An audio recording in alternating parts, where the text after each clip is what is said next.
अस्सलाम वालेकुम जी। सेगमेंट के इस हिस्से में मैं हूँ, इस ट्रांसमिशन के इस हिस्से में मैं हूँ नाहिद चौधरी और मेरे साथ मौजूद हैं रिजवान रौनक। हम बात कर रहे हैं कोविड-19 के हवाले से और पिछले सेगमेंट में हमने डिस्कस किया था कि किस तरह से हम अपने जो माइंड पावर्स हैं उनको बढ़ा सकते हैं, इम्यून सिस्टम को कैसे बेहतर कर सकते हैं। ओवरऑल इस वक्त जो है वैक्सीन वो किस मरहले में है, कब तक वैक्सीन जो है आ जाएगी और रिसर्च जो है वो किस फेज़ में है इस वक्त, और इस सारे सिनेरियो में हमें किस तरह से बिहेव करना है। लॉकडाउन जो है वो ख़त्म हो चुका है, लेकिन अब इनफरादी तौर पर जो हमारी जिम्मेदारी है उसको हमने निभाना है। जी जी रिजवान। बिल्कुल ऐसा ही है। और जैसे आपने कहा कि लॉकडाउन में नरमी कर दी गई है, तो हमने देखा नाज़रीन कि मरहलावार तमाम के तमाम शोबेजात जो हैं वो आहिस्ता आहिस्ता से रिलैक्स होना शुरू हुए, कारोबारी ज़िंदगी बहाल होना शुरू हुआ।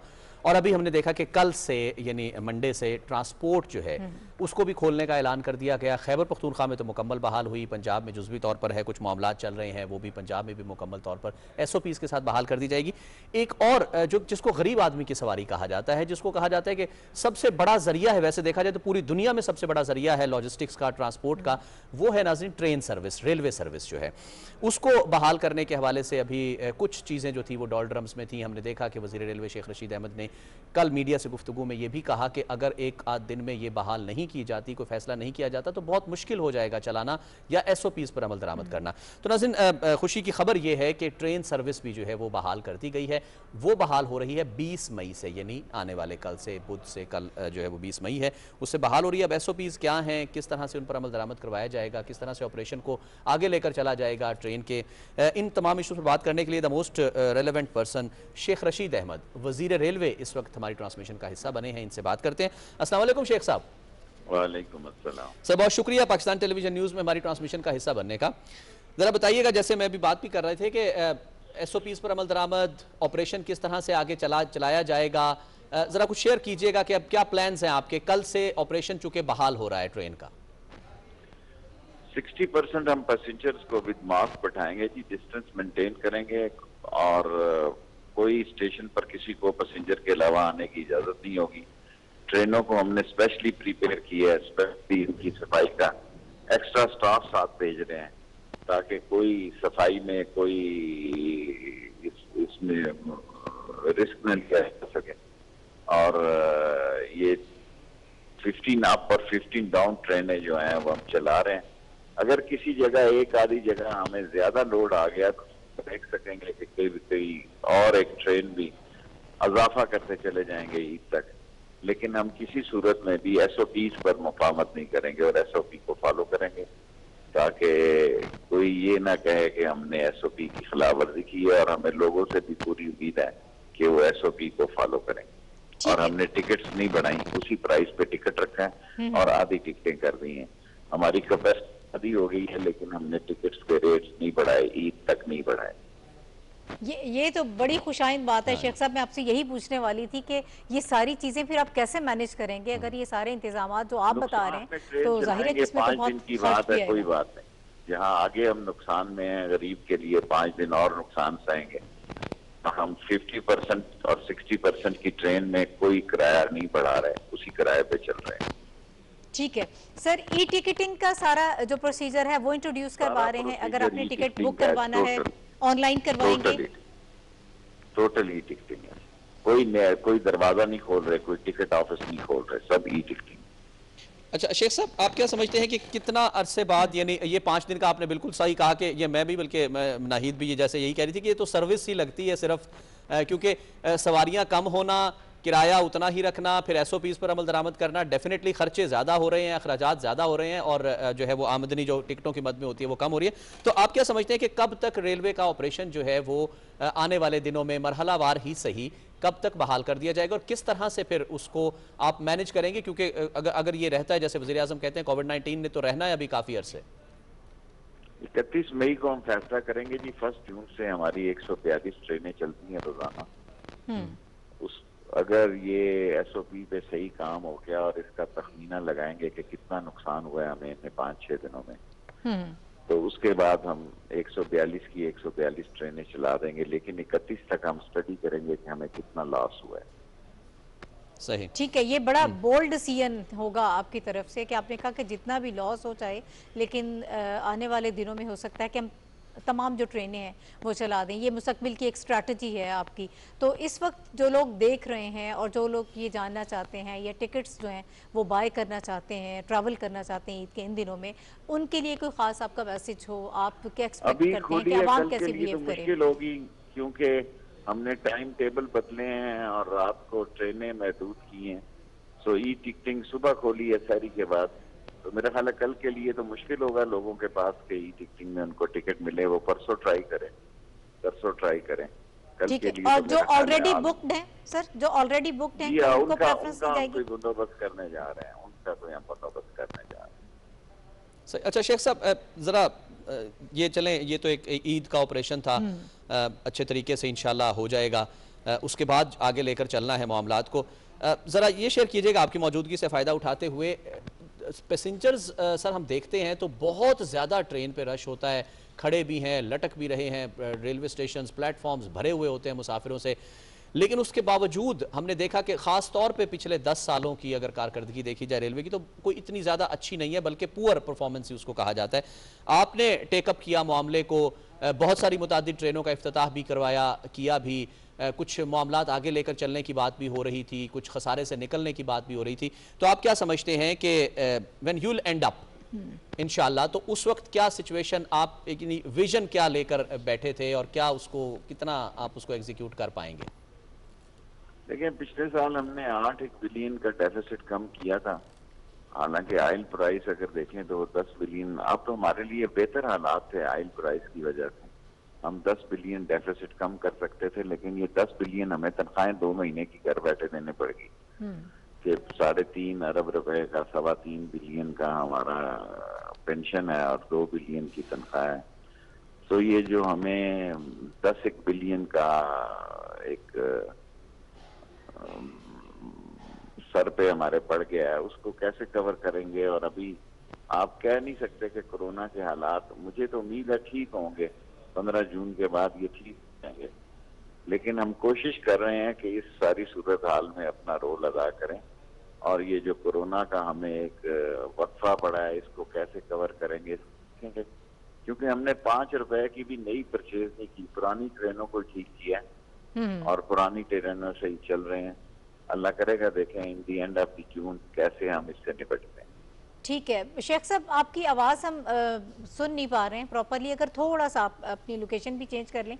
और एंड में इसी हवाले से जो कोरोना का आपने बात की कि इसका जो इम्पैक्ट है तमाम बिजनेसेस पे है, पूरे मुल्क की मईशत पर है, तो ऑब्वियसली जो रेलवे जो है वो बहुत इंपॉर्टेंट हमारा इदारा है, इसके ऊपर भी है।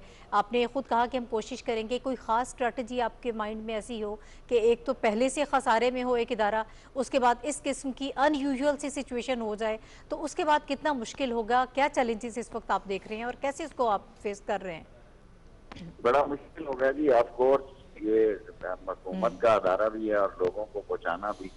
2 लाख रोज के हमारे 7 करोड़ पैसेंजर हैं एनुअली। हमें तो देखें 90 दिन पहले की लोगों ने ईद की बुकिंग की हुई थी, उनको एडजस्ट करना भी मुश्किल हो रहा है, लेकिन हमने हर सूरत में SOP पर काम करना है और हर सूरत में SOP को आगे लेके जाना है। और दुआ करें अल्लाह ताला हमारी मदद करे, हमारा पकड़े।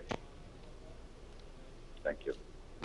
अच्छा शेख साहब, ज़रा ये फरमाइएगा, जैसे हम अभी बात कर रहे थे कि बहुत ज़्यादा लाइन ड्रॉप शेख रशीद साहब से हमारा राब्ता जो है वो मुनक़ता हुआ है जी, कुछ मेरे ख्याल में सिग्नल्स का भी इशू था जी। नाज़रीन, शेख रशीद अहमद हमारे साथ मौजूद थे, बात कर रहे थे कि ट्रेन का जो ऑपरेशन बहाल किया गया है वो ईद के इन 5 दिनों में 60% पैसेंजर्स बैठेंगे, यानी वही सोशल डिस्टेंसिंग, फिजिकल डिस्टेंसिंग हो जाएगी। 40% वैसे जो है वो हटा दिए गए हैं।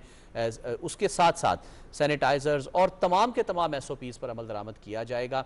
ई टिकटिंग भी शुरू हो गई है और ये कहा जा रहा है कि जो ख़ास तौर पर अगर SOPs पर अमल दरामद ना हुआ तो जो डिविजनल ऑफिसर है रेलवे हेडक्वार्टर का वो मुअत्तल कर दिया जाएगा, यानी सज़ा भी दी जाएगी प्रॉपर। बिल्कुल। और इस सिनेरियो में जो बात आ जाती है कि हमारी अपनी जिम्मेदारी जो है कि हम खुद भी ख्याल करें, गवर्नमेंट या इदारे जो इकदाम कर रहे हैं, अगर आप ट्रैवल करना चाहते हैं रेल के ज़रिए या दीगर जो ट्रांसपोर्टेशन है उसका आप इस्तेमाल करना चाहते हैं, तो वहाँ टर्मिनल्स पर जाकर या रेलवे स्टेशन पर जाकर आप ख़ुद भी ख्याल रखें इस चीज़ का। बहरहाल अभी एक अच्छा कदम है, एक अच्छा स्टेप है जो लिया जा रहा है। ओपनिंग अप हमें अब इस वक्त सारी जो वो सिचुएशन है वो नज़र आ रही है, और ख़ास तौर पर रेलवे के हवाले से जैसे रिजवान ने पहले भी कहा कि एक गरीब की सवारी जैसे समझा जाता है, अगर इसे खोल दिया जाता है तो बहुत सारे लोग जो इस वक्त बैठे हैं दूर दराज के इलाकों में या उन शहरों में ईद पर अपने घर वापस आना चाहते हैं और कोई उनके पास ज़रिया नहीं है, तो वो आसानी से वापस आ सकते हैं। बड़ा एक खुशाइंद किस्म का जो है ये कदम उठाया जा रहा है,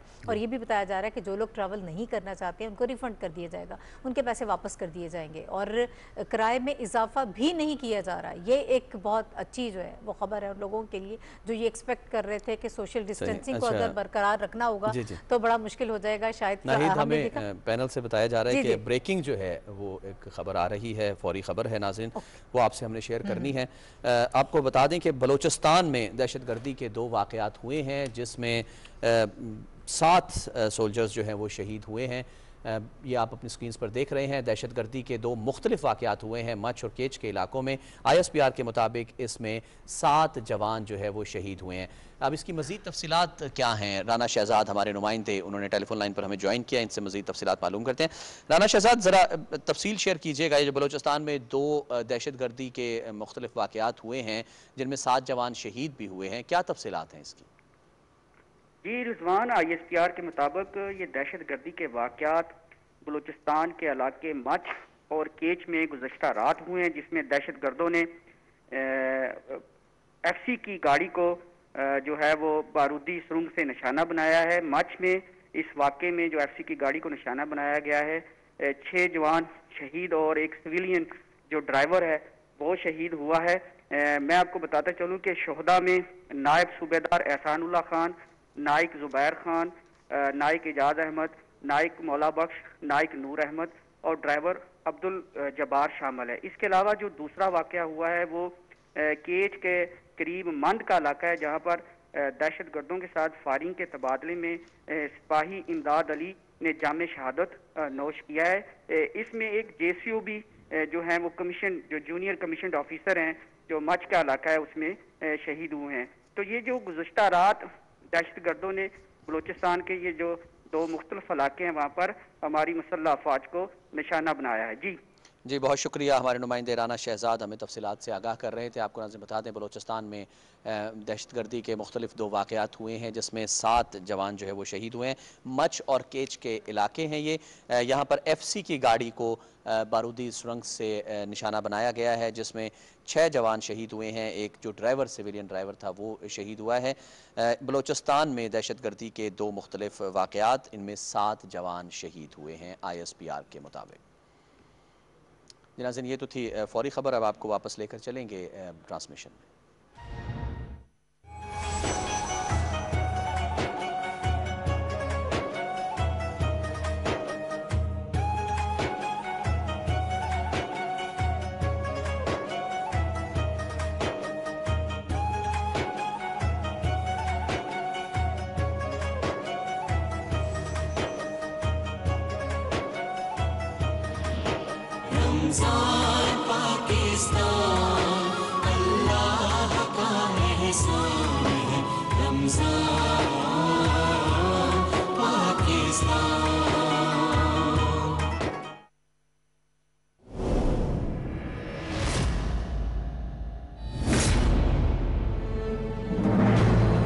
पहले हम आपको गद्दारी के इन इल्जामात से बरी करवाएंगे और फिर इन्हें ऐसी चोट मारेंगे कि इन्हें तवक्को भी नहीं होगी।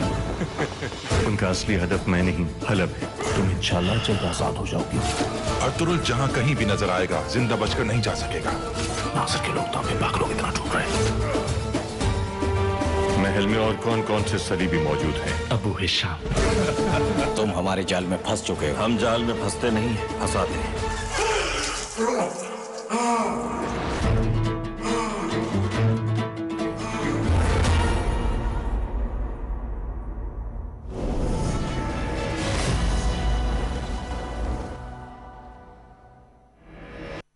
कोरोना वबा के पेश नजर तामीराती इंडस्ट्री के लिए चंद एहतियाती तदाबीर। बायोमेट्रिक हाजिरी से गुरेज करें। तामीरात वाली जगह पर दाखिली और खारजी रास्तों पर थर्मल गन की दस्तयाबी यकीनी बनाएं। दाखिली और खारजी रास्तों पर सैनिटाइजर्स की दस्तयाबी को यकीनी बनाया जाए। तमाम कारकुन ड्यूटी शुरू होने के वक्त काम वाले कपड़े पहने और काम खत्म होने पर नहाने के बाद मामूल के कपड़े पहन लें। कारकुनों और सारिफीन के दरमियान राब्ते वर्चुअल मवासलात के जरिए रखे जाएं। मौशरती फासलों के लिए 2 मीटर की दूरी इख्तियार करें। मुतबादिल या इजाफी शिफ्टों के जरिए मुलाजमीन की तादाद कम से कम रखी जाए। मजदूर हजरात काम से पहले और बाद में हाथ धोना हरगिज न भूलें। बीमार मजदूरों को किसी सूरत काम पर न बुलाया जाए। ऐसे वर्कर्स जिनमें कोरोना की अलामात जाहिर हो जाएं, उनके लिए आर्जी कयामगाह या करंतना कमरे का इंतजाम किया जाए ताकि उनको टेस्ट रिजल्ट आने तक करंतना किया जा सके। मुलाजमीन को अच्छे मयार के मास्क और नकल हमल के जराए फराहम करें। ड्राइवर्स दौरान सफर मास्क का इस्तेमाल करें। एयर कंडीशन ना चलाएं और खिड़कियां खुली रखें। खुद भी महफूज रहें, दूसरों को भी महफूज रखें।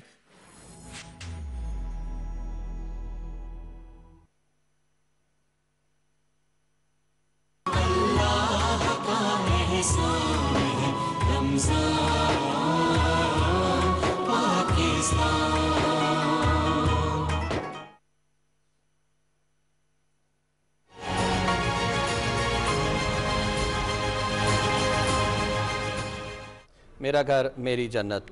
नाज़रीन, हम बात कर रहे हैं ट्रांसमिशन में कोविड-19 और उसके इफ़ेक्ट्स के हवाले से, लेकिन इससे पहले अभी जो हम पाकिस्तान टेलीविज़न न्यूज़ की स्क्रीन पर फौरी ख़बर दे रहे थे, बहुत अफसोसनाक ख़बर, बलूचिस्तान में दहशतगर्दी के 2 मुख्तलिफ वाक़यात हुए हैं जिसमें 7 जवान जो है वो शहीद हुए हैं। ISPR के मुताबिक मच और केच के ये इलाके हैं और इसमें ख़ास तौर पर FC की गाड़ी को जो है वो बारूदी सुरंग से निशाना बनाया गया है।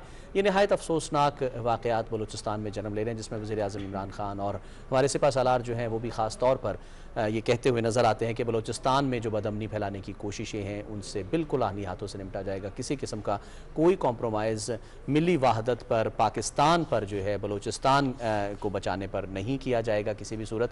बहरहाल दुश्मन के हाथ हैं, बैरूनी हाथ मुलव्वस हैं और इसमें पाकिस्तान हर फोरम पर, मुख्तलिफ फोरम्स पर जो है ये बात उठाता भी रहा है और हर जगह पर ये बात की भी जाती रही है कि बहरहाल बलूचिस्तान के हालात ख़राब करने में बैरूनी नासिर जो हैं वो भी बहुत ज़्यादा मुलव्वस हैं। जी बिल्कुल, और ख़ास तौर पर ये कोविड-19 की सिचुएशन में अगर हम बात करें तो इस वक्त भी इस वक्त पूरी दुनिया जो है वो इसकी लपेट में है और कोशिश ये की जा रही है कि इसे निपटा जाए, लेकिन इस किस्म के जो अनासिर हैं वो अपनी इनसे बाज नहीं आ रहे हैं। अभी हम ट्रांसमिशन का अपना जो है सिलसिला आगे बढ़ाते हैं और हमारे कुछ गेस्ट जो इस वक्त हमें ज्वाइन कर रहे हैं उनके हवाले से आपको इस वक्त इंट्रोड्यूस करवा देते हैं।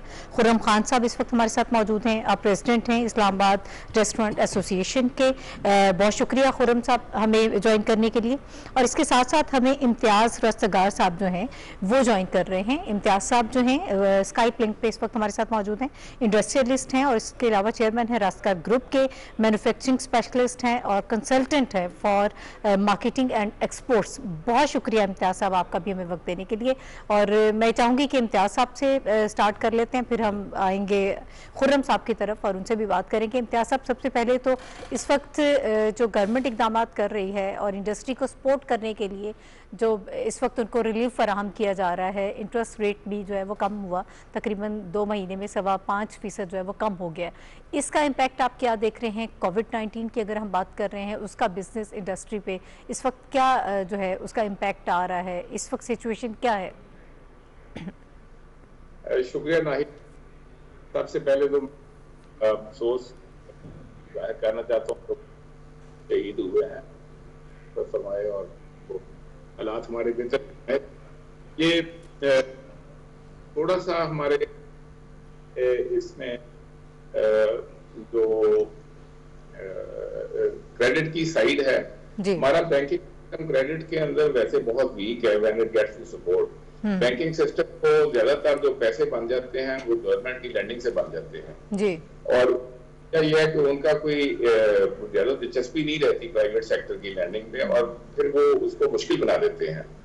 और हमारे यहाँ पे रेगुलरली ये चीज हो रही होती है कि जब बैंक्स की तरफ रुजू किया जाता है तो उनके प्रोसीजर से बड़ी बिजनेस के लिए भी काफी मुश्किल होते हैं, लेकिन छोटी के लिए बहुत ही ज्यादा मुश्किल हो जाते हैं।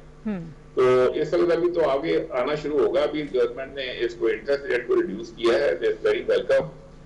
और खास तौर पे जो मैन्युफैक्चरिंग इंडस्ट्री है उसके लिए और ये जो बिजनेस की सपोर्ट है ये बहुत अच्छा गवर्नमेंट का इक़दाम है। और अल्लाह करे कि ये ट्रिकल डाउन इसमें हो और इसके साथ से बिजनेस दोबारा स्टार्ट हो सके। सही। अच्छा इम्तियाज़ साहब, आप हमारे साथ ही रहिएगा। मैन्युफैक्चरिंग के हवाले से खास तौर पे मैं आपसे जानना चाहूँगा कि उसमें अभी कितना पोटेंशियल मौजूद है। खुर्रम खान साहब भी हमारे साथ मौजूद हैं, आप सदर हैं इस्लामाबाद रेस्टोरेंट एसोसिएशन के। खुर्रम खान साहब, आवाज़ आ रही है आपको? बिल्कुल आ रही है। अच्छा खुर्रम खान साहब, ज़रा बताइएगा, चूँकि हमने देखा कि ट्रांसपोर्ट खुल गई, शॉपिंग मॉल्स खुल गए, कारोबारी जो सरगर्मियाँ हैं वो आहिस्ता आहिस्ता बहाल हुई, और अब आहिस्ता आहिस्ता तमाम का तमाम हम ये सुन रहे हैं, एक्सपेक्ट कर रहे हैं कि आहिस्ता आहिस्ता तमाम कारोबारी ज़िंदगी जो है वो बहाल कर दिया जाएगा। रेस्टोरेंट्स की अगर बात की जाए तो वाकई हमने देखा कि ट्रांसपोर्ट, जो कि सबसे ज़्यादा वल्नरेबल जगह, अड्डों पे रश और ट्रांसपोर्ट में उस तरह से शायद SOPs पर अमल दरामद मुश्किल, बहुत ज़्यादा मुश्किल होता जा रहा है, वो तो ओपन किए जा रहे हैं मरहलावार। रेस्टोरेंट्स जो हैं वो अभी तक, अभी आज ही बल्कि हमने देखा कि कहीं से आवाज़ आई थी कि रेस्टोरेंट्स भी जो है वो ओपन किए जाएंगे, और यानी नियर फ्यूचर में पंजाब में। तो क्या वजह आ रही है कि रेस्टोरेंट्स, होटल इंडस्ट्री जो है वो अभी तक उस तरह से एक्टिव नज़र नहीं आ रही? अपने मुतालबात कहीं आपने किसी फोरम पर रखे हैं, किसी जगह पर बात हुई है कि जनाब रेस्टोरेंट, क्योंकि देखा जाए तो लाखों के करीब वेटर्स इस इंडस्ट्री से वाबस्ता हैं, शेफ्स हैं, रिसेप्शनिस्ट होते हैं, गार्ड्स हैं जो कि होटल्स के बाहर, रेस्टोरेंट्स के बाहर खड़े होते हैं, एंड सो फोर्थ। और फिर फूड इंडस्ट्री बाकायदा इसके साथ एसोसिएट करती है, एफिलिएट करती है। तो ज़रा टेक दीजिएगा कि क्या वजह है, अभी तक कोई हिलजुल नहीं हो रही? जी बहुत शुक्रिया एक तो मुझे आपको प्रोग्राम में लेने का। रिजवान भाई, मसला ये है कि हमारा जो रेस्टोरेंट के मसाइल और रेस्टोरेंट इंडस्ट्री को निगलेक्ट किया जा रहा है। हमारी मुलाकातें काफ़ी हो रही हैं गवर्नमेंट ऑफिशियल से भी। एक अगले चंद दिनों में असद उमर साहब से इसी रीओपनिंग ऑफ द रेस्टोरेंट के लिए एक्सपेक्टेड है, जो हम उनसे टाइम ले रहे हैं, 5-6 दिनों से मांग रहे हैं टाइम। होपफुली वो एक आधे दिन में हमें टाइम देंगे। एक बहुत अच्छी मीटिंग जिसका आपने रेफरेंस दिया कल, लाहौर रेस्टोरेंट एसोसिएशन, क्योंकि मेरे रेस्टोरेंट लाहौर में भी है, मैं उनसे भी मुंसलिक हूँ। अलीम खान साहब ने, जो मिनिस्टर फूड्स हैं हमारे, उनसे बहुत अच्छी पॉजिटिव मीटिंग हुई है। उन्होंने यकीन दहानी कराई है कि हमारे रेस्टोरेंट्स को ओपन कराएंगे। देखें, सोशल डिस्टेंसिंग में अगर देखा जाए, जिस तरह आपने बाकी जगहों की बात की कि जिमनेजियम्स खुल गए, हेयर सैलून्स खुल गए, ट्रांसपोर्ट खुल गई, जो सबसे ज़्यादा वल्नरेबल सिचुएशन पैदा कर सकती है। रेस्टोरेंट का तो एक बेसिक रूल है, ये समझने की बात है। एक तो ये बहुत बड़ी इंडस्ट्री है, हमारे से 8 से 10 मिलियन जो है मुलाजमीन मुंसलिक हैं, 1 ट्रिलियन रुपीस की इंडस्ट्री है, 1.5 लाख के करीब हम एम्प्लॉयमेंट हर साल क्रिएट करते हैं जो नए रेस्टोरेंट बनते हैं। हमारे लिए सोशल डिस्टेंसिंग करना सबसे इजी क्या है कि 10 टेबलें एक रेस्टोरेंट में लगी हैं, 4 उठा दें, ऑटोमेटिकली सोशल डिस्टेंसिंग हो जाएगी। और वैसे ही रेस्टोरेंट्स में हमारी टेबलें 4 से 5 फुट के फासले भी होती हैं, because of the privacy of the guest. कि अगर एक टेबल लगी हुई है, हम उस दूसरी टेबल जो है 3 से 4-5 फुट दूर रखते हैं कि प्राइवेसी उनकी डिस्कशन की गेस्ट की रहे। तो कुछ निगलेक्ट की जा रही है हमारी इंडस्ट्री। बदकिस्मती से इतनी बड़ी इंडस्ट्री, आज तक इसको इंडस्ट्री में नहीं गिना गया। But positive thing is, Hammad Azhar साहब से, मिनिस्टर ऑफ इंडस्ट्री से हमारी मुलाकात हुई थी इनिशियल स्टेजेस पे। हमें वादा किया था कि वो हमें इंडस्ट्रीज के अंदर लेकर आएंगे। और जहाँ तक रिलीफ्स की बात है, हमारी इंडस्ट्री को 0% रिलीफ मिला, कोई रिलीफ नहीं मिला। जो बिजली के बिल की बात हुई थी, 5 kVA का जिनका लोड है, तो वो तो एक दुकान का लोड है। एक दुकान के अंदर 4 से 5 एम्प्लॉय होते हैं, और हम रेस्टोरेंट्स जिनका लोड 50 kVA से 80 kVA है ऑन एवरेज, हमने एम्प्लॉय किए होते हैं 80 से लेकर 150 एम्प्लॉयज। कुछ ऐसे रेस्टोरेंट हैं जिनके 500-500 एम्प्लॉयज भी हैं। रेस्टोरेंट्स की बात करें, होटल की बात नहीं करें। जो हमारे आइकॉनिक रेस्टोरेंट्स हैं इस्लामाबाद के अंदर, पाकिस्तान के अंदर, डिफरेंट शहरों में, उनके 500-700 एम्प्लॉयज। तो ये सोचने की बात है, गवर्नमेंट को भी सोचना चाहिए। फिर हमारे से लेबर कौन सी मुंसलिक है? हमें कोई इंडस्ट्रियल लेबर नहीं चाहिए कि जो टेक्निकल लेबर हो। हमारे पास तो एक गांव से उठ के कोई लड़का बच्चा आता है, उसको हम 1 दिन की ट्रेनिंग देते हैं। उसने ट्रे पकड़ना है, किचन में जाना है, 4 प्लेट्स उठानी है, जाके डिलीवर कर देना है आपकी टेबल पे। तो हम तो एम्प्लॉयमेंट जो क्रिएट कर रहे हैं वो बहुत बेसिक लोगों को क्रिएट कर रहे हैं, जिसमें ट्रेनिंग की जरूरत ही नहीं है। और डेली वेजेस हमारे पास बहुत हैं। जिस तरह आपने कहा, हमारे साथ बहुत सी अलाइड इंडस्ट्रीज मुंसलिक हैं जिनकी आप सोच नहीं सकते, जो depend he restaurant and hotel industry पे कर रही हैं, जिसमें गवर्नमेंट की काफी इंडस्ट्रीज हैं, फौज की इंडस्ट्रीज हैं, मैं नाम नहीं स्पेसिफिक लेना चाहता, जो बिल्कुल जिसमें आप देखें पोल्ट्री आ गई, आटा आ गया, राइस आ गया, घी आ गया, ऑयल आ गया, इस तरह फूड एंड बेवरेजेस जी फूड एंड बेवरेज में एलाइड इंडस्ट्री जुड़ी हुई है जो बिल्कुल जीरो हो गई। इस टाइम पे हमें इजाजत है टेक वे एंड डिलीवरी की, और टेक वे एंड डिलीवरी का बिजनेस 15% से ज्यादा है ही नहीं। बिल्कुल तो और सबसे बड़ा हमारा मसाइल ये जो है आजकल जो हमें फेस कर रहे हैं, क्योंकि मैं इस्लामाबाद रेस्टोरेंट एसोसिएशन का प्रेसिडेंट हूँ और member of Lahore restaurant association भी हूँ, कि ब्लैकमेलिंग ऑफ आर लैंडलॉर्ड्स। ठीक है, लैंडलॉर्ड्स ये समझ नहीं रहे कि सिर्फ कोरोना की वजह से लॉकडाउन हमारे ऊपर नहीं आया, बिजनेस कम्युनिटी पे नहीं आया, वो पूरी कौम पे आया। पूरी कौम क्या, पूरी दुनिया के अंदर ये कोरोना कोविड-19 चल रहा है। तो दे नीड टू अंडरस्टैंड कि they need to give us some relief in rents, और हम बजाय रिलीफ के उनके नोटिस आना शुरू हो गए फॉर वेकेशन। तो हमें गवर्नमेंट से यही मुतालबा है कि खुदारा प्लीज वो लैंडलॉर्ड से हमारी तरफ से रिक्वेस्ट करें, अपील करें कि कुछ रिलैक्सेशन रेंट्स में दें। और देखिए ये आज खत्म नहीं होगा, आज कोविड अगर लॉकडाउन खत्म भी हो जाता है, रेस्टोरेंट खुल भी जाते हैं, बट उस तरह का बिजनेस तो नहीं दोबारा वापस आ सकता। ठीक है, बिल्कुल सही खुर्रम साहब, आप बिल्कुल सही कह रहे हैं। मजीद इस पे हम बात करेंगे कि जो स्ट्रेटजी आप बना रहे हैं ये कैसे इंश्योर करेंगे, जो SOPs होंगे किस तरह से उस पर अमल दरामद होगा। मैं चाहती हूँ कि इम्तियाज साहब से बात कर लेते हैं। सर, मैन्युफैक्चरिंग की बात रिजवान ने भी की थी कि पोटेंशियल के हवाले से भी वो आपसे बात करना चाह रहे थे। मैं इस वक्त चाहूँगी कि आप हमें उन एम्प्लॉयज़ के हवाले से बताइएगा कि जो इस सारे सिनेरियो में, जिस तरह से खुर्रम साहब ने भी बात की कि अलाइड बहुत सारी इंडस्ट्रीज इनके साथ हैं, बहुत सारे लोगों को रोजगार ये फराहम करते हैं, तो इस तरह इंडस्ट्री से बहुत सारे लोग जो हैं वो बेरोजगार भी हुए हैं। उन एम्प्लॉयज़ का क्या फ्यूचर आप देखते हैं, या फिर वो लोग जिनको घर से बैठकर काम करने के लिए कहा गया है, वो घर पे बैठ के काम कर रहे हैं, उनका क्या फ्यूचर देख रहे हैं आप? इस वक्त जो है वो सिचुएशन आपके ख्याल से किस तरफ जा रही है? क्या कोई पॉजिटिविटी फ्यूचर में देख रहे हैं आप? ऐसे है नाहिद के ना आप हाइड होती है और डाउन साइड तो अब एविडेंट है जी। और कोविड हो चुका है, और कोविड की वजह से जो डिस्ट्रप्शन थी वो एक तो नॉर्मल बिजनेस में हुई है, खुर्रम साहब ने भी बताया, और जनरली हम लोग रोजाना ये देख रहे हैं बातें। लेकिन इसके बाद इसके साथ जो रीसेटिंग होने जा रही है, मेरा ख्याल है उसके ऊपर हमें ज्यादा तवज्जो देने की इस वक्त जरूरत है कि जब हम से इमर्ज कर रहे हैं तो माइंडसेट्स भी चेंज हो रहे हैं, way of working doing business भी चेंज हो रही है। और ये जैसे अभी आपने फरमाया कि वर्किंग फ्रॉम होम, तो अब सिचुएशन ये हो गई कि बहुत से लोग ऐसे प्रोसेसेस, बिजनेस प्रोसेसेस को कंपनियां देखने लगी हुई हैं कि जो प्रोसेस के लिए बंदे को दफ्तर आने की जरूरत थी नहीं, और लोग उसको दफ्तर बुला रहे थे। तो अब ये एक नई सिचुएशन होगी। आईटी में तो पहले ही बहुत ज्यादा था कि वर्किंग फ्रॉम डिस्टेंस था, लेकिन आईटी में भी अब आप देखें कि पिछले चंद दिन के अंदर गूगल जैसी कंपनी ने, जिसके पास लाखों के एम्प्लॉइज हैं, उसने कहा कि nobody needs to come to office till the end of 2021। अच्छा, तो व्हाट डज दिस मीन कि वो सब लोग जो न्यूयॉर्क में या सैन फ्रांसिस्को में बैठे काम कर रहे थे, वो अपने गाँव में वापस चले जाएंगे और वहां से काम करेंगे।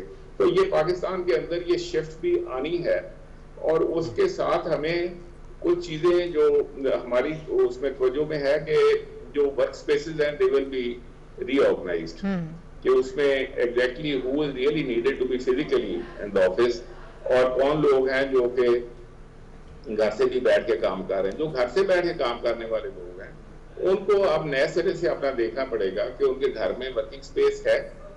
अच्छा, अब ये जो आपके जो हाउस होल्ड होंगे दे विल बी रीऑर्गेनाइज्ड। फैमिली जो है उसको पार्टिसिपेट करना पड़ेगा कि जो ब्रेड विनर है जिसने घर से बैठ के काम करना है, उसको कोई खाली जगह मिलनी चाहिए जहाँ के विदाउट एनी डिस्टर्बेंस वो अपनी मीटिंग और अपना ऑनलाइन काम कर सके, क्योंकि उसको करना पड़ेगा और प्रेशर होगा उस बंदे के ऊपर टू डिलीवर ऑन टाइम। अब ये जो था कि दफ्तर में बंदा आया, कितनी देर में आया, लेट आया, सुबह चला गया, वापस आ गया। अब जो वर्क मेजरमेंट की जो होंगी टेक्निक्स, अब employers will have to learn कि वर्क मेजरमेंट कैसे करनी है, किसको क्या देना है। अच्छा, और लेकिन दूसरी साइड इसमें यह है कि जो वर्किंग फ्रॉम होम है उसमें अब लोगों के पास टाइम होगा कि वो स्टडी करें, अपनी स्किल्स को फर्दर अपग्रेड करें, दे कैन गो ग्लोबल। क्योंकि अब अगर उसने घर से बैठ के ही काम करना है तो हो सकता है कि उसको दुनिया में कहीं और असाइनमेंट। अच्छा, इम्तियाज साहब जरा ये बताइएगा, आपका चूंकि मैन्युफैक्चरिंग से भी जो है वो बाकायदा मैन्युफैक्चरिंग इंडस्ट्री से भी ताल्लुक है, एक्सपर्टीज है मैन्युफैक्चरिंग का पाकिस्तान में, यानी अब ये पोस्ट कोविड-19 सिनेरियो में, चले पहले जो हो रहा था, जितना भी मैन्युफैक्चर होता था, क्या किस तरह से मैन्युफैक्चर पोस्ट कोविड-19 सिनेरियो में मैन्युफैक्चरिंग कितनी मुश्किल होगी, मतलब उसको रीसेटल करना, रीवैम्प करना उसको कितना मुश्किल होगा, और फिर कितना पोटेंशियल होगा पाकिस्तान की अपनी लोकल मार्केट में भी, इंडिजिनस मार्केट में भी, और अगर एक्सपोर्ट की तरफ जाती है हमारी मैन्युफैक्चरिंग इंडस्ट्री तो वो किस हद तक मैनेज कर पाएगी? हाँ, इसमें देखें जो मैन्युफैक्चरिंग वाली साइड है, सबसे मुश्किल साइड मैन्युफैक्चरिंग की है, और बदकिस्मती से हमारी गवर्नमेंट और उसके जो एम्प्लॉइज हैं वो इसको सपोर्ट देने के अव्वल तो काबिल नहीं है, और दूसरी बात यह है कि हमारे पास एक होती है ईज ऑफ डूइंग बिजनेस और एक होती है this ease of doing business. तो this ease of business doing business Pakistan में ऑलरेडी बहुत ज्यादा है। अब ये जो मौजूदा नई सिचुएशन आ रही है, इसके अंदर एक तो गवर्नमेंट को अपने प्रोसीजर्स को सिंप्लीफाई करना पड़ेगा। ई गवर्नमेंट आ जाएगी तो बहुत से जो बॉटलनेक एम्प्लॉइज हैं, बॉटलनेक प्रोसेसेस हैं, they will have to go, और जो गवर्नमेंट के जो सरप्लस एम्प्लॉइज हैं वो गवर्नमेंट को भी कुछ करना पड़ेगा, कि क्योंकि वो जो सरप्लस एम्प्लॉइज हैं वो अंदर जब हम करप्शन की या दूसरी चीजें बातें करते हैं तो हमें वो e government is our only way to go. On the other side manufacturing में जो एम्प्लॉयर वाली साइड है वहां पे ये देखिए हर सेक्टर में ना कुछ चैंपियन कंपनी होती हैं, जो चैंपियंस है दे थिंक डिफरेंटली, और बाकी सब लोग जो है ना वो खबरें वगैरह पढ़ के तो they try to make up their mind. So champions are always different, और आप बेशक अमेरिका हो या पाकिस्तान हो या कोई और मुल्क हो, उसमें जो चैंपियन कंपनीज हैं and the company who want to survive, वो लोग अपने लिए एक कोई ना कोई रास्ता तलाश कर लेंगे, इसके अंदर से they will survive. People who are not ready to change, जिनके अंदर कंपनी में एजिलिटी नहीं होगी, तो वो इसमें बिजनेस मोर्टेलिटी का बहुत बड़ा चांस है। अच्छा, लेकिन इसके साथ साथ इसमें जो नई किस्म की जो मैन्युफैक्चरिंग टेक्नोलॉजीज हैं उनको लाना पड़ेगा, जैसे ऑटोमेशन है, जिसके साथ जो मैन्युफैक्चरिंग प्रोसेसेस हैं उसमें कुछ जितनी ऐसी प्रोसेस हैं जहां पे वैल्यू एडिशन की बजाय वैल्यू डिलीशन हो रही है, उन प्रोसेस को निकालना पड़ेगा। इंडस्ट्री 4.0 जो आजकल बहुत अक्सर बात होती है, ये Pakistani businesses will need to understand what is industry 4.0। और बहुत एक और इम्पोर्टेंट चीज है वो 3D प्रिंटिंग है। हमारे यहाँ पे मुल्की सलामती की खातिर 3D प्रिंटर के ऊपर पाबंदी है। अच्छा, लेकिन सारी दुनिया जो है वो 3D प्रिंटिंग के साथ अब फैक्ट्रियां चल रही हैं, और उसका नतीजा ये है कि कई दफा बड़ी रिमोट लोकेशंस पे बजाय इसके कि प्रोडक्ट को डिस्ट्रीब्यूट किया जाए, सिर्फ वहाँ ड्राइंग और मैन्युफैक्चरिंग वहाँ पे की जाती है, लोकल जगह पे वो प्रोडक्ट्स को प्रिंट करके लोकल मार्केट को दे दिया जाता है। तो ये पाकिस्तान में गवर्नमेंट के लेवल पे खासतौर पे ये जो पाबंदी है 3D प्रिंटर्स के ऊपर, this would need be taken of ताकि लोकल वैल्यू एडिशन हो। और तीसरी चीज है कि ये जो नेशनल बाउंड्रीज हैं they will need to be reunderstood, क्योंकि इस वक्त पिछले जो ग्लोबलाइजेशन की बात थी, जी अमेरिका ने पहले ग्लोबलाइजेशन की, फिर ऑफशोरिंग की, फिर ऑफशोरिंग के बाद उन्होंने कहा जॉब्स खत्म हो गई हैं तो दे ट्राई टू रीशोर। लेकिन अब वो जो जितना ये अमेरिकन इनिशिएटिव था ग्लोबलाइजेशन का, उसके नतीजे में क्या हुआ कि चाइना इतना ज्यादा डेवलप हो गया। इंडिया की भी अच्छी कंपनीज डिपेंडेंट हैं अपनी सब असेंबलीज के लिए चाइना पे, ठीक है। तो हमें उसके अंदर जरूरी है कि उसको कन्वीनियंस क्रिएट करना होगा ताकि हमारी जो पोर्ट्स हैं, जो हमारी कस्टम्स हैं, they should be more streamlined. ठीक है सर, जी ठीक है। खुर्रम साहब की तरफ जाऊंगी। सर आपका पॉइंट आ गया। खुर्रम साहब मैं आपसे चाहूंगी कि स्पेसिफिकली आप अपने बिजनेस के हवाले से हमें बताइएगा कि इस वक्त क्या एक्सपेक्टेशंस हैं आपकी कि क्या होना चाहिए। आपने कहा कि हमें तो जीरो रिलीफ जो है, बिल्कुल किसी किस्म का रिलीफ जो है फराहम नहीं किया गया। इस वक्त आप लोगों की डिमांड क्या है, और अगर रेस्टोरेंट्स वगैरह जो हैं वो खोल दिए जाते हैं तो फिर आप कैसे इंश्योर करेंगे कि इन तमाम SOPs पर अमल दरामद हो रहा है? क्योंकि सिर्फ लोगों को बिठाने की हद तक तो काम नहीं है ना, बाकी भी बहुत सारी चीजें हैं जो इसके अंदर इन्वॉल्व होती हैं। और इस सारे सिनेरियो में लोगों से ये भी कहा जा रहा है कि आप घरों से ही खाना खाएं, घर में ही खाना खाएं, बाहर से खाना ना खाएं। तो ये भी तो कुछ चीजें हैं जो इसके साथ जुड़ी हुई हैं। देखिए नाहिद, हमारी एक्चुअली खुशकिस्मती कह लें कि कुछ चंद साल पहले लाहौर में पंजाब के अंदर पंजाब फूड अथॉरिटी काफी एक्टिव थी। उसकी वजह से इस्लामाबाद और बाकी सूबों के अंदर भी फूड अथॉरिटीज काफी एक्टिव हुई। तो हम तो ऑलरेडी फूड अथॉरिटीज के अंदर आते हैं जिनके बहुत स्ट्रिक्ट सुपरविजन होती है। इधर इस्लामाबाद में जो मैनेजमेंट है ICT, वो हमें काफी क्लोजली मॉनिटर करते हैं। हमारे किचन के अंदर सैनिटाइजर यूज होते हैं जो वेजिटेबल धोने के लिए होते हैं, सर्विसेज के लिए होते हैं। ऑलरेडी हम ग्लव्स पहन के काम करते हैं, हम मास्क पहन के काम करते हैं, हम हेड कैप्स जो है, वो शेफ कैप्स जो है वो पहन के काम करते हैं। ऑलरेडी हम तो ये SOPs जो अभी डिफाइन हुई है वो कर रहे हैं। अब एक नई जो चीज है डिसइंफेक्ट करना रेस्टोरेंट्स, तो वो हमारी इंडस्ट्री के अंदर, एसोसिएशन के अंदर ऑलरेडी डिस्कशन हो चुकी है। जो भी रेस्टोरेंट्स होंगे, हमारे मेंबर होंगे, वो डेली बेसिस पे 2 से 3 दफा डिसइंफेक्ट करेंगे restaurant, pre opening, post closing. अच्छा खुर्रम साहब, बिल्कुल, मैं टाइम चूंकि शॉर्टेज है, जरा ये शेयर कीजिएगा, जैसे ट्रांसपोर्ट खुली है तो GT रोड तो पंजाब की चूंकि नर्व रोड है, नर्व सेल है पूरा पंजाब का। GT रोड के आसपास बहुत सारे रेस्टोरेंट्स ऐसे होते हैं जो सिर्फ चलते ही, शहर का चले रश तो लेते ही हैं, लेकिन चलते ही सिर्फ इस वजह से है कि ट्रांसपोर्ट चल रही होती है और वो चूंकि बहुत ज़्यादा रश होता है उस पर। तो आप ये ज़रा शेयर कीजिएगा कि क्या बात हुई है पंजाब में अलीम खान से, जैसे आपने कहा कि आपकी एसोसिएशन की मुलाकात हुई है, तो कब तक हम तवक्को रखें कि पूरे पंजाब में रेस्टोरेंट्स को SOPs के साथ खोलने का फैसला हो जाएगा? क्योंकि अलीम खान बड़े मुतहर्रिक वजीर हैं, ये हमें पता है। जी, अलीम खान साहब ने यकीन दहानी दिलाई है। वैसे तो जो हमें लगता है पोस्ट ईद होगा, बट उनकी बातों से और कॉन्फिडेंस से हमें ये भी लग रहा है कि शायद within 1 week time before Eid ही हमें ओपन कर दिया जाए। बिफोर ईद सारे पंजाब के रेस्टोरेंट्स, इस्लामाबाद के आपके और बाकी ये भी आपकी बात हुई थी। इस्लामाबाद के लिए हमें we have to meet Asad Umar साहब, जो एक्सपेक्टेड है 1-2 दिन के अंदर हमारी मुलाकात हो जाएगी। और मोस्ट ऑफली इस्लामाबाद के अंदर जो है ईद के फौरन बाद रेस्टोरेंट खुल जाएंगे विद दी सर्टेन SOPs जो होनी भी चाहिए। और SOPs वो होनी चाहिए जो डुएबल हो बिल्कुल, और छोटे रेस्टोरेंट्स भी इसको फॉलो कर सके ना। बहुत शुक्रिया। खुर्रम खान साहब हमारे साथ मौजूद थे, इम्तियाज रास्तेगार साहब हमारे साथ मौजूद थे। इस वक्त बिजनेस के हवाले से हम बात कर रहे थे कि जो इंडस्ट्रीज जिनको इस वक्त बहुत ज़्यादा सपोर्ट चाहिए, ट्रांसपोर्ट का अगर आगाज़ हो सकता है तो फिर रेस्टोरेंट्स वगैरह जो हैं, होटल इंडस्ट्री जो है, वो जाहिर है कि उसकी तरफ भी तवज्जो देनी चाहिए और उनको भी खोलना चाहिए उन SOPs के साथ जो डुएबल हैं। ये सही बात है कि जो बड़े रेस्टोरेंट्स हैं, ये बड़े होटल्स हैं, वो तो इसको अफोर्ड कर लेंगे, वो इन सारे SOPs पे अमल दरामद भी कर लेंगे। लेकिन चूंकि कोविड-19 की वजह से इस वक्त हालात ख़राब हैं, आप लोग बहुत टाइम हो गया कि बिज़नेस नहीं कर रहे हैं, तो मुश्किलात का शिकार हैं, तो उसमें फिर आपके लिए कुछ रिलीफ जो है वो गवर्नमेंट की तरफ से जाहिर है इस वक्त एक्सपेक्ट किया जा रहा है। हमारी जो बिजनेस कम्युनिटी है उसके लिए गवर्नमेंट को जो है खास किस्म के इकदाम करने पड़ेंगे। बिल्कुल आप सही कह रही हैं। खास तौर पे हम ये बिल्कुल बहुत लाखों की तादाद में वेटर्स हैं जो रेस्टोरेंट से जुड़े हुए हैं, फूड का है, शेफ्स हैं, वो तमाम के तमाम लोग बेरोजगार हैं, इस वक्त घरों में बैठे हुए हैं। और बहुत सारे होटल्स तो रेस्टोरेंट्स तो तनख्वाह भी नहीं दे पाए, शायद अप्रैल के महीने की, मार्च के महीने की, उस तरह से। तो वो तमाम मुश्किलात बहरहाल उनको रिवाइवल जो टाइम जी बिल्कुल ज़रूरी है और होना चाहिए।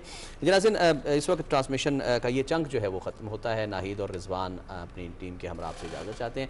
एक ब्रेक है, उसके बाद खबरनामा शेयर किया जाएगा और उसके बाद ट्रांसमिशन का सिलसिला आगे बढ़ता रहेगा। आप हमारे साथ रहें।